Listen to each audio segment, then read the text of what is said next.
रामकृष्ण हरी. कसे आहात आपण सर्वजण? तर आज आम्ही निघालो होतो जेजुरी दर्शनासाठी. तर आम्ही इथं रिक्षाची वाट बघत होतो. सर्वजण खूप खुश होते आणि रिक्षा पण आलेल्या होत्या. आम्ही सगळेजण इथं रिक्षामध्ये बसलो आणि मेट्रोच्या स्टेशनवरती येऊन पोहोचलो. इथून पुढील प्रवास हा मेट्रो मार्गे होता. इथं लिफ्ट आहे आणि लिफ्टवरती जायचे होते. सर्वजण खूप खुश होते कारण मेट्रोने सर्वांचा पहिलाच प्रवास होता. या अगोदर कोणीही मेट्रोने गेलेलं नव्हतं आणि लिफ्टने आम्ही वरती आलो.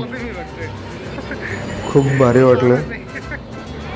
मेट्रोचा हा जो प्रवास होता खूप आमच्यासाठी नवीन होता आणि सर्वांमध्ये एक उत्साह होता. लहान मुलांमध्ये असो किंवा मोठ्यांमध्ये, सर्वांमध्ये खूप उत्साहाचं वातावरण होतं कारण आम्ही सगळेजण आज जेजुरी दर्शनासाठी निघालो होतो. छत्रपती संभाजीनगर ते पुणे आणि नंतर आता पुण्याहून दुसऱ्या दिवशी आम्ही जेजुरीसाठी आलो होतो. ते मध्ये आल्यानंतर इथं तिकीट काढण्यासाठी आम्ही सर्वजण थांबलो. ईश्वरीचा मामा तिकीट काढतोय समोर. तिकीट काढून झाल्यानंतर इकडे समोर बॅग चेकिंगसाठी या मशीनमध्ये बॅग ठेवावं लागतात. बॅग चेक होऊन समोर येते. इथे माणसासाठी पण ऑप्शन आहे. इथं आपल्याकडे काही असेल तर ते पण चेक होते. इथं समोर हे तिकीट दाखवावं लागते मशीनला, तेव्हा ही मशीन समोर सोडते, नाहीतर आवाज करते. हे बघू शकता अशा प्रकारे. आणि इथं खूप स्वच्छता होती कारण मी रेल्वे स्टेशन वगैरे बघितले त्या ठिकाणी खूप घाण केलेली असते मित्रांनो, परंतु मेट्रोच्या ठिकाणी खूप सुरक्षा आणि एकदम स्वच्छता असते. मेट्रोमध्ये पहिल्यांदाच बसतो. इथं असं वाटलं होतं मेट्रो खूप लांबलचक असेल रेल्वेसारखी, परंतु ही 4-5 डबे असते फक्त. तसे खूप मोठी असते, परंतु जशी रेल्वे असते तशी नसते. रेल्वेपेक्षा खूप छोटी असते. आणि मी आतापर्यंत रेल्वे फक्त मूवीमध्ये, चित्रपटामध्येच बघितलेली होती आणि इथं समक्ष बघितली. एकदम खूप स्वच्छता असते मेट्रोमध्ये आणि मेट्रो पण खूप सुंदर आहे. संपूर्ण मेट्रोमध्ये AC असते. प्रत्येक स्टेशनवर गाडी थांबते आणि थांबण्याच्या अगोदर माईकमध्ये सांगितलं जातं कोणतं स्टेशन आहे, आता कोणता स्टॉप येणार आहे, सगळं सांगितलं जातं. सगळ्यांना मेट्रोमध्ये खूप भारी वाटलं. रेल्वेमध्ये ज्या प्रकारे आवाज येतो धडधड धडधड, तसं काही आवाज नाही. एकदम स्मूथ चालते, एकदम हळूवार. स्पीड पण खूप असते मेट्रोला.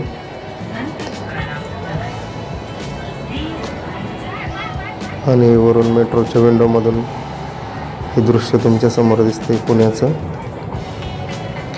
हे मोठे मोठे बिल्डिंग्स वगैरे.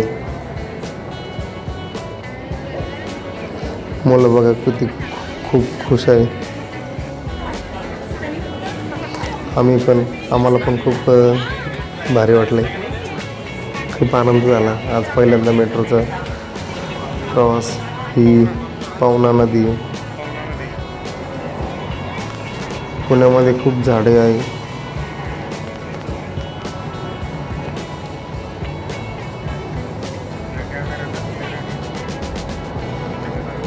म्हटलं पहिल्यांदा आपण मेट्रोत बसलो इथे, आपण पण व्हिडिओ शूट करून घ्यावं.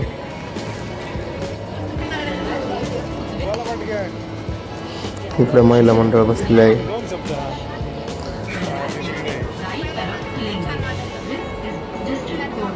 सर्वांना मेट्रोचा प्रवास खूप आवडला आहे.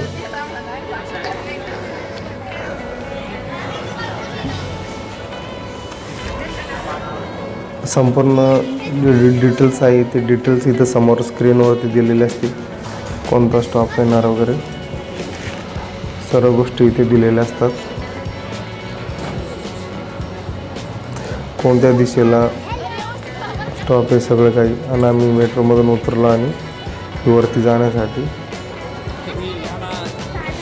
शिड्या होत्या. ते पण ॲटोमॅटिक शिडी होती, नुसतं पाय ठेवायचं आणि ते लगेच वरती जाते.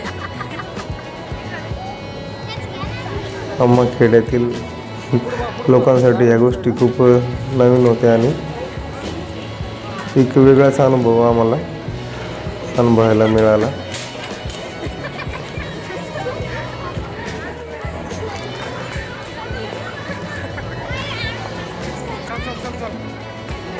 हे अशा प्रकारे पायऱ्या होत्या ना, खाली जा वर या, खूप भारी वाटत होतं. नवीनच लहान मुलांना तर खूप खुश होते. त्याला ते पाय ठेवायलाच थोडंफार भीती वाटायची.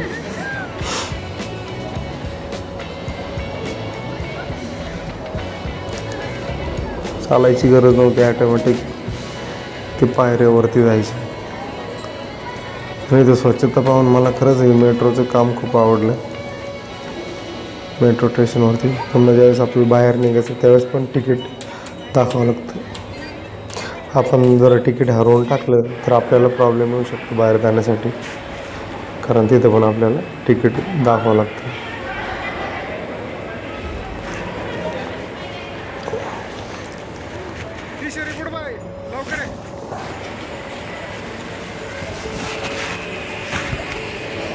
त्या पायऱ्यावरून उतरलं म्हणजे काहीतरी सुटका झाल्यासारखंच वाटायचं, कारण ते खालीवर व्हायचं ना, तर माणसाला तर कसं वेगळंच वाटायचं. नवीन माणसानं कसं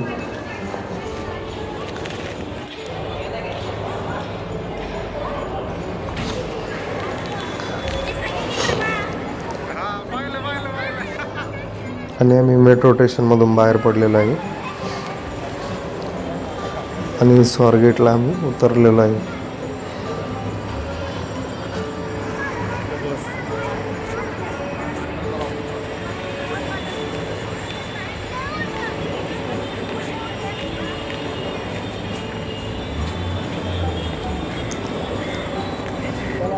पुण्यामध्ये फिरत असताना बस असो मेट्रो असो भरपूर ठिकाणी स्वच्छता पाहायला मिळाली. रुद्र बघा कसा आवाज येतोय.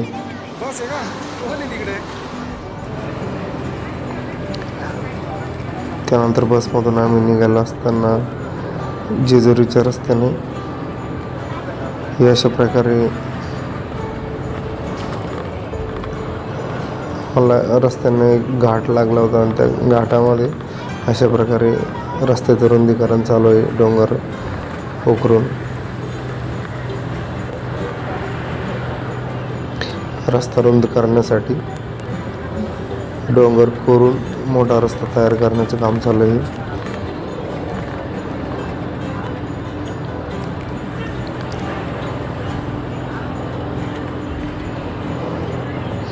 हे बघू शकता मोठे हायवे इथे उभे आहे. खूप मोठ्या प्रकारे हे मुरुम खोदून नेण्याचं काम चालू आहे, जेणेकरून भविष्यामध्ये मोठा रस्ता येण्या जाण्यासाठी तयार होईल.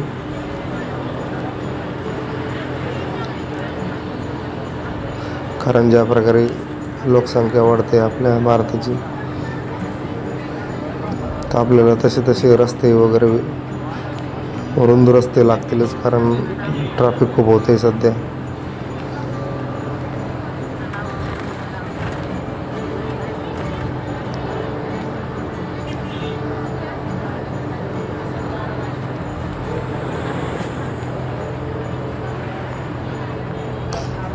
खूप सुंदर असं चित्र दिसत होतं बाहेर.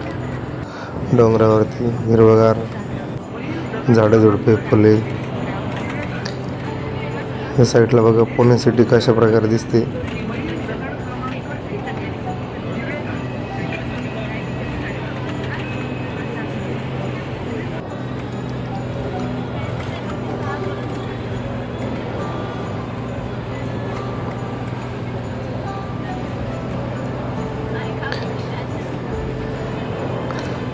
बसचा प्रवास खूप छान आहे आणि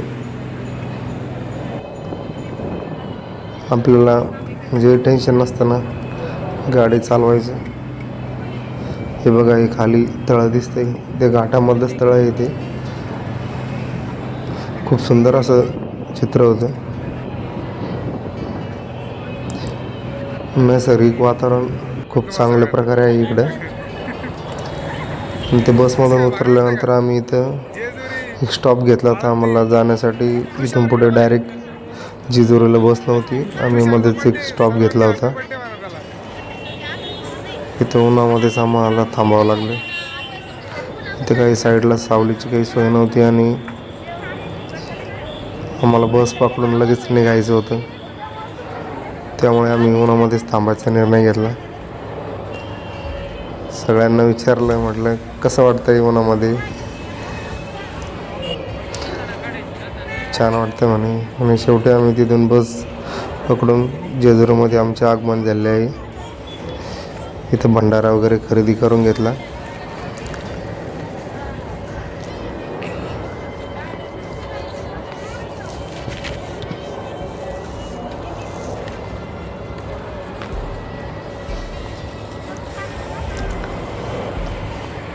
इथं आल्यानंतर खूप आनंद झाला की शेवटी ज्या स्पॉटपर्यंत यायचं होतं तिथं आलो. बसचा आम्ही 60 किलोमीटर प्रवास करून पिंपरी चिंचवड इथून तो जेजुरीपर्यंत अंदाजे 60 किलोमीटरचा प्रवास आहे. पण तो प्रवास पण चांगलाच झाला. इथं आल्यानंतर मुलं पण खूप खुश होते. मुलांना फिरायला खूप आवडतं. जास्त करून फिरायला म्हणजे जत्रा वगैरे ज्या ठिकाणी आहे त्या ठिकाणी त्यांना आवडते, खेळणे वगैरे घ्यायला आवडतं, त्यामुळे ते खूप खुश असतात.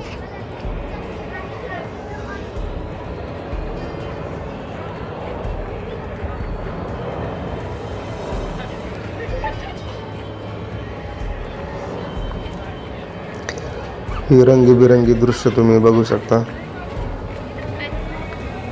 फुलं, हार, नारळ वगैरे सर्व गोष्टी इथं दोन्ही साईडला अवेलेबल आहे. प्रसाद वगैरे, मुलांची खेळणी. आणि बघा जेजुरीचं मुख्यद्वार.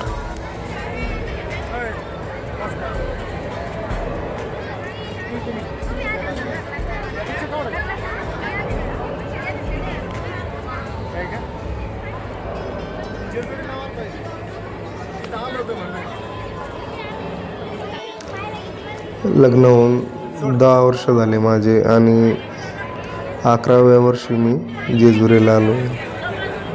पहिल्यांदा काही येणं नाही झालं. मला आता आलो इथं सगळं काही व्यवस्थित दर्शन वगैरे करूनच जाऊ. आणि आपल्याला स्मरणात राहील असं एक व्हिडिओ शूट करून घेऊ म्हटलं. देवाच्या दारी आले, भंडारा वगैरे वाहून घेऊ.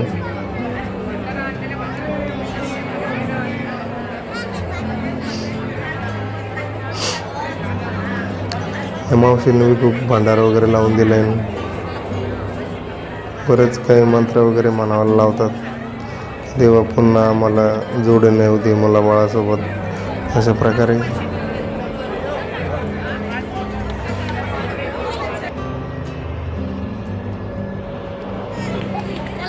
समोर इकडे नवीन नवरेवानी बायकोला उचलून घेऊन 11 पायऱ्या चढावं लागतात म्हणे. तर ते पण म्हटलं करून घेऊ. आलोच इथं.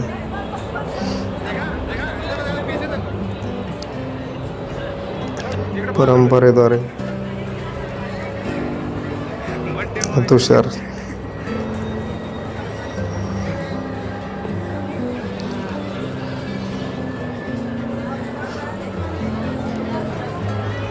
पायऱ्या चढायलाच पाय दुखायची बघते, कारण एकदम असे जागेवरच समजा पायऱ्या उंच अशा, त्याच्यामुळं पायऱ्या चढायला खूपच अवघड जाते. तरी आता ती जत्रा जवळ आल्यामुळे खूप भाविक आलेले होते इथे दर्शनासाठी. गर्दी भरपूर होती.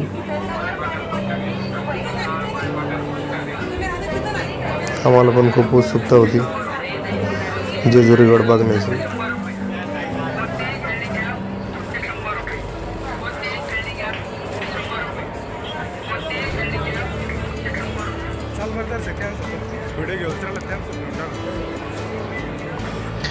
गडावरती सुद्धा हे अशा प्रकारे दुकानं थाटले होते. भारी भारी खेळण्याचे असो, घरातील काही उपयोगी सामान, प्रसादाचे दुकाने होते. काही ठिकाणी जागरण गोंधळ घालण्यासाठी माणसे बसलेली होती. सगळ्या गोष्टी गडावर अवेलेबल होत्या. लिंबू पाणी असेल, तुम्हाला फोटोशूट करायचं असेल तर फोटोशूटसाठी पण सगळ्या गोष्टी अवेलेबल होत्या इथे. आणि जी वरती ताडपत्री दिसते ती कदाचित त्यांच्या दुकानासाठी टाकलेले असावे ते, त्यांना ऊन वगैरे नाही लागू यासाठी.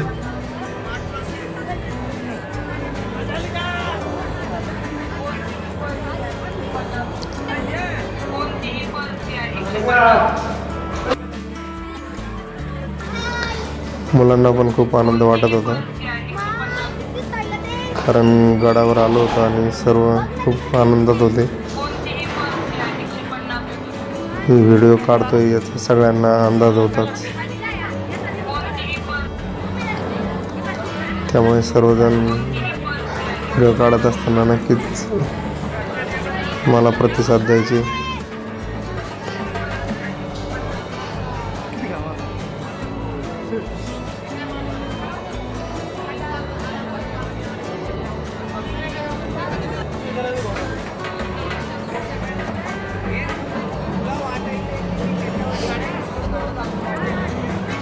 मी पण जेवढं होईल तेवढं सर्व गडावरील शूटिंग काढण्याचा प्रयत्न केला. आणि हा प्रयत्न याच्यासाठीच की माझ्या पण आठवणीत राहील मी आलो होतो. आणि दुसरी गोष्ट म्हणजे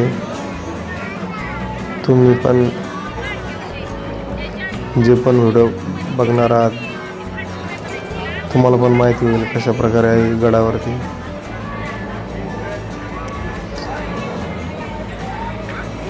गड कशा प्रकारे आहे ते थोडक्यात मी दाखवण्याचा प्रयत्न करतोय.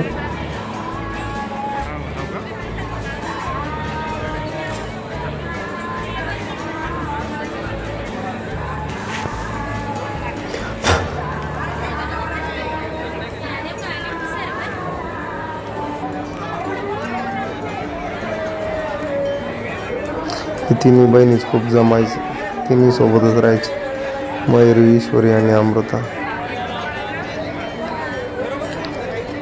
एकमेकीचे हात धरूनच चालायचे.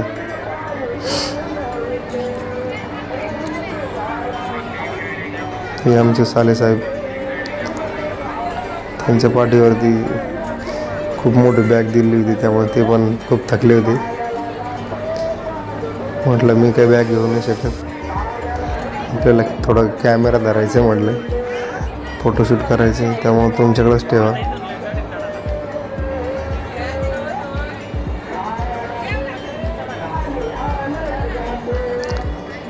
बाकी महिला मंडळ तर पायऱ्या चढत परेशान होते. त्या काय बॅग घ्यायच्या अवस्थेत नव्हते, कारण बॅगमध्ये जेवणाचा डबा पण सोबत आणलेला होता, त्यामुळे बॅगचं वजन खूप मोठं होतं. आणि शेवटी आम्ही फायनली वरती गडावरती आलेलो आहे. खूप सुंदर असं चित्र आमच्या डोळ्यासमोर, जे आम्ही आतापर्यंत बघितलेलं नव्हतं. खूप भारी वाटलं. व्हिडिओमध्ये बऱ्याच वेळेस, दुसऱ्यांच्या व्हिडिओमध्ये बऱ्याच वेळेस बघितलेलं आहे, परंतु ज्यावेळेस माणूस स्वतः येतो आणि अनुभव घेतो तो क्षण वेगळाच असतो. हे समोर पांडुरंगाची मूर्ती, खूप गर्दी असल्यामुळे थोडंसं व्हिडिओमध्ये आम्ही कमी आणि दुसरेच लोक जास्त येत आहे. इकडं समोर देवाला भांडारा उधळून देवाची पूजा करून घेत आहोत.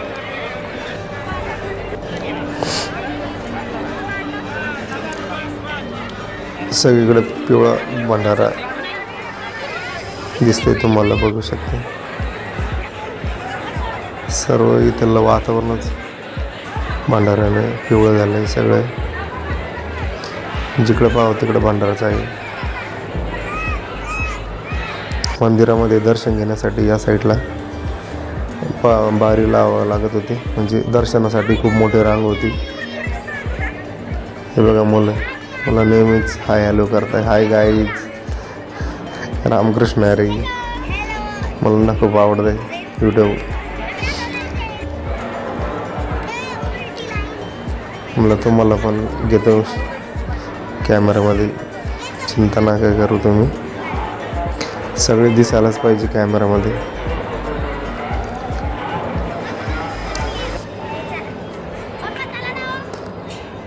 इथे भक्तांसाठी सूचना होती, कागद वगैरे फेकू नये, कचरा फेकू नये. इथे समोर बघू शकता किती गर्दी आहे इथे. तरी लोक म्हणायचे आज गर्दी कमी आहे. ज्यावेळेस गर्दी असते त्यावेळेस खूप मोठ्या प्रमाणात गर्दी असते. तरी पण आम्हाला 1 तास आरामशीर लागला दर्शनासाठी.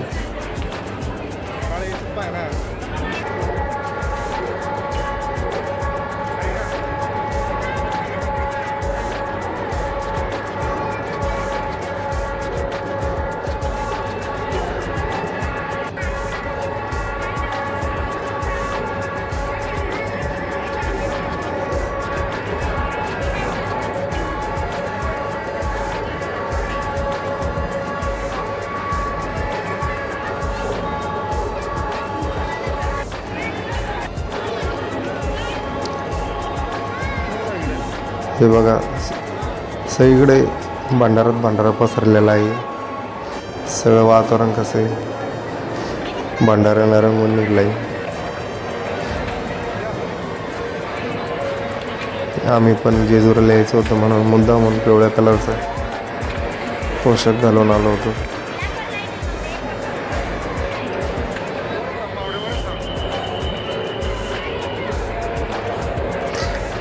खूप उशीर झाला होता आम्हाला यायला. 4 वाजले ते 3:30 4 वाजले ते गडावर पोहोचेपर्यंत. त्यामुळे सर्वजण खूप थकलेले होते. तर सकाळी जेवण करून निघालो होतो आणि ते आम्हाला रस्त्याने बस वगैरे लवकर लागल्या नाही, त्यामुळे आम्हाला येण्यासाठी उशीर झाला.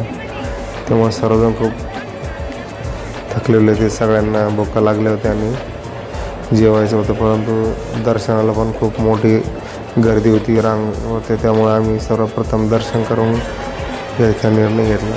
एकदा दर्शन झाले समोर आपण पुढचे काम करू शकतो.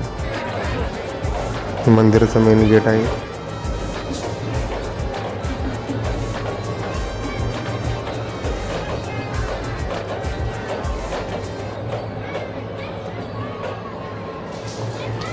हे जे मुख्य प्रवेशद्वार आहे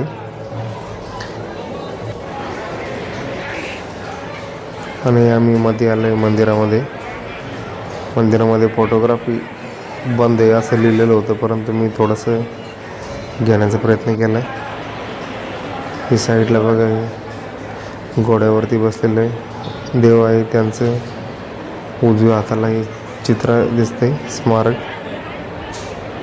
मूर्ती देवाची. आणि इकडे समोर बघा ते देवांची मूर्ती.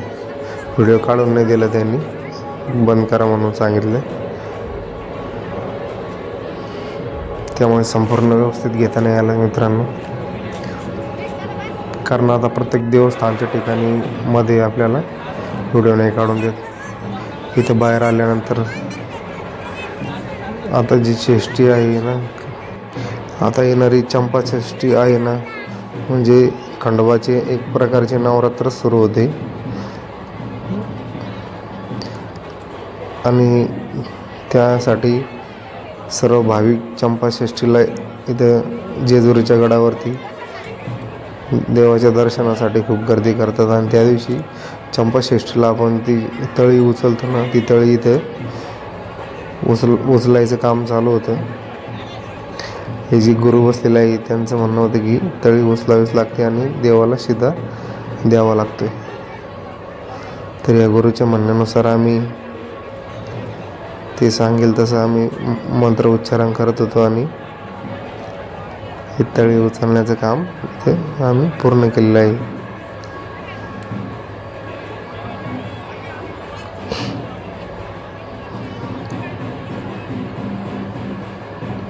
प्रत्येक देवस्थानावर आपण जातो त्यावेळेस आपल्याला अशा प्रकारे वेगवेगळे कार्यक्रम तिथे बघायला मिळतात आणि ते आपण काही पुन्हा पुन्हा येत नाही, त्यामुळे आपल्याला थोडेफार पैसे जरी लागले तरी आपण ते काम पूर्ण करून घेत असतो.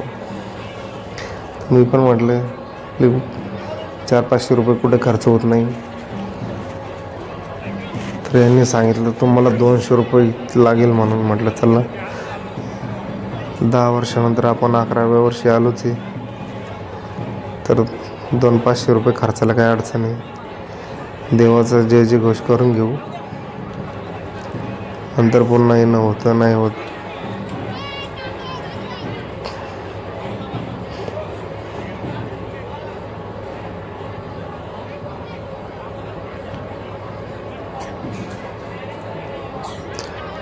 तिथे प्रचंड आवाज असतो, गर्दी असते.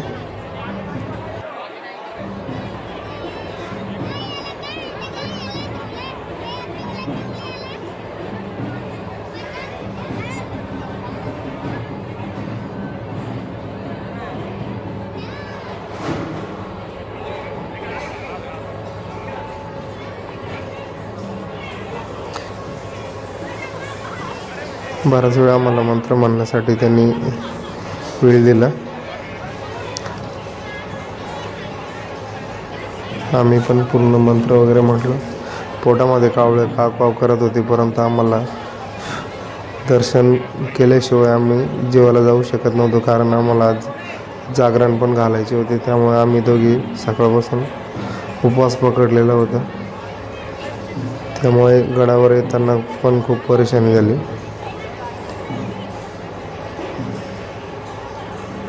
मला तर खूप भूक लागली होती, कारण 4:30 वाजले होते. 4:30 वाजेपर्यंत मी पहिल्यांदाच असा उपवास पकडला होता.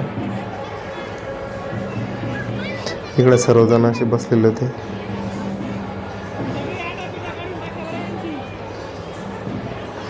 हे गुरूंनी खूप मोठा असा भंडारा लावून दिला.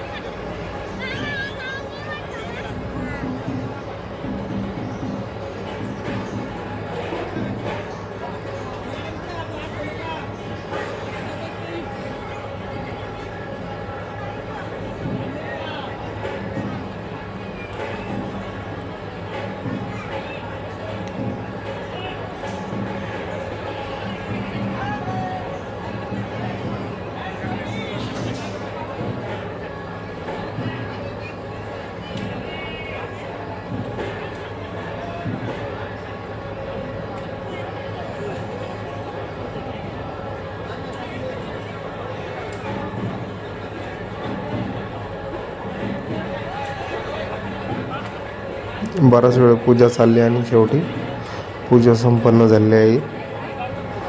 आता त्यांनी समोर दर्शनाला कुठं कुठं जायचं ते सगळ्या गोष्टी आम्हाला समजावून सांगितल्या. आणि चंपाषष्ठीच्या दिवशी तळी पण उचलून घ्या असे सांगितले. ठीक आहे म्हणलं, गुरुजी तुम्ही सांगितल्याप्रमाणे सर्व काही करू. इकडे समोर आम्ही दर्शनासाठी आलो.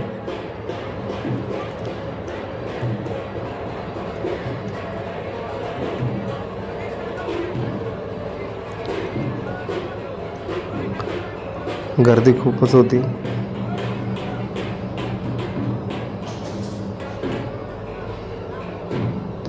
इथे समोर दर्शन करून घेतलेलं आहे.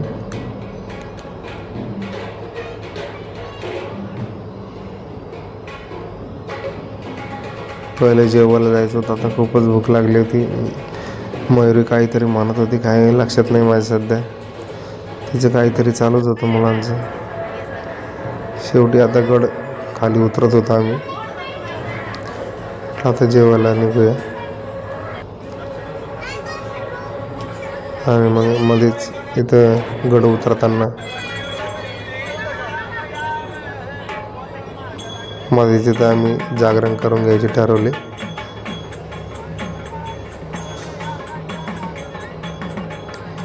कारण 10 वर्ष होऊनही आम्ही जागरण घातलेच नव्हते.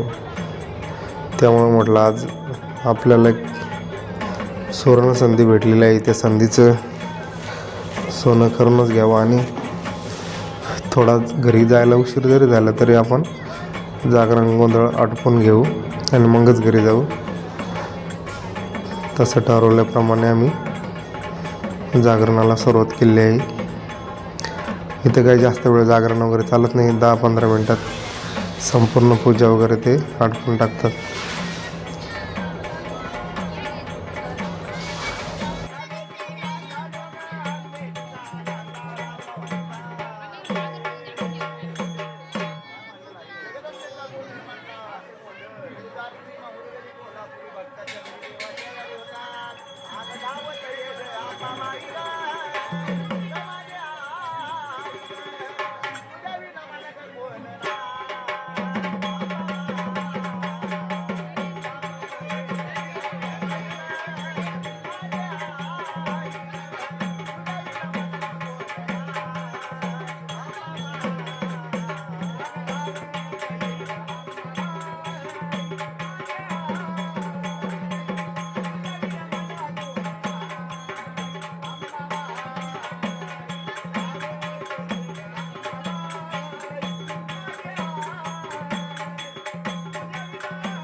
जागरणामध्ये बराच वेळ निघून गेला.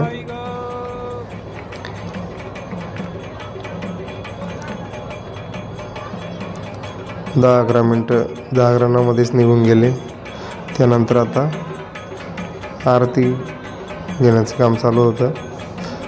पाठीमागे एक बाई पण नाचत होती.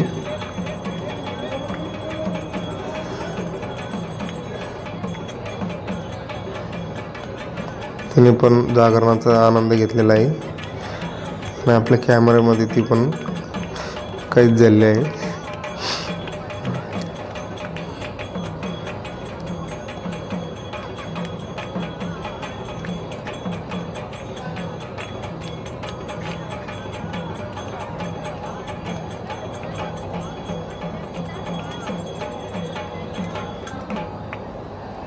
सगळ्याला आरती द्या. आरती झाल्यानंतर हे पुन्हा हे अशा प्रकारे पूजा करायची होती. पूजेमध्ये म्हटलं जातं की देवा आमचं जे ओझ आहे ते उतरून घे, म्हणजे आपल्या सर्व मागण्या मान्य करून घेतो आपण देवाकडून, अशा प्रकारची पूजा असते. आणि पूजा वगैरे सर्व गोष्टी आठवून आम्ही घराकडे निघालो. बसमध्ये बसून पुन्हा प्रवासाला. व्हिडिओ आवडला तर लाईक करा. धन्यवाद.